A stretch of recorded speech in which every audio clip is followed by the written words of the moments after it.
Ils ne parlent pas à leurs arbres, ils se contentent de les écouter. Tous ces passionnés venus des quatre coins de l'île ont un point en commun, l'amour qu'ils portent à leur bonsaï ou l'art d'exprimer la beauté de la nature à travers la sculpture des arbres en pot. Alors en fait, on pose des filigatures sur la branche pour donner un mouvement à la branche, pour lui donner une forme, pour avoir un ensemble harmonieux. L'harmonie dans le façonnage des branches, Frédéric Mallet vient de Saint-Joseph, dans son jardin, plus d'une centaine de bonsaïs. On ligature toujours les branches, le mouvement vraiment en dessous de 90 degrés. Et c'est ce qu'on veut faire nous avec notre fil, de placer le fil, donner du mouvement à la branche et la placer vraiment comme dans la nature. Imiter la nature en fait.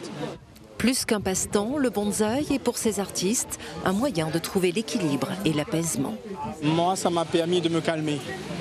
Parce qu'à la base, j'étais un hyperactif qui bouge beaucoup. Et grâce au bonsaï, j'ai pu déjà me stabiliser dans mon métier. Et par rapport à ça, ça m'a permis de trouver un équilibre de la vie de tous les jours.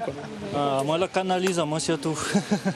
Moi, comme dit Sully, moi, t'es trop agité, avec ça, la calme un peu. Le bonsaï m'a permis vraiment de me reconcentrer sur les choses précieuses, de canaliser à moi. La mettre à moi vraiment le moral bien. Si t'es pas le bonsaï, suite à mon accident de travail, on aurait sombré, déprimé. Le bonsaï, c'est une manière de se libérer. Et de laisser libre cours à son imagination, voire même y laisser refléter un peu de sa personnalité. En regardant l'arbre chez quelqu'un, on reconnaît sa personnalité aussi. Donc, ça se traduit de quelle manière ? Avec les formes, les styles de bonsaï, etc. Donc ça se voit comme ça. Une passion qui n'a pas d'âge. Andrea a 8 ans, elle vient de Palmiste Rouge. Elle passe beaucoup de temps avec son papa à soigner ses bonsaïs. Déjà quand c'est fleuri et quand c'est bien rangé, c'est joli. Et parce que c'est une passion, parce que papa aime aussi et papa m'a appris comment faire. On m'a vu des petits arbres, comme on dit, chez un voisin à moi. Et ça m'a donné envie de faire. Donc j'ai commencé comme ça et ma fille m'a suivi un peu. Et voilà, on est dedans, jusqu'au cou.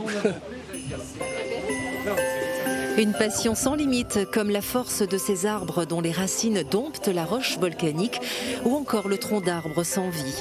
Toutes ces œuvres d'art sont à découvrir le 10 août prochain à la Nordève à Saint-Denis.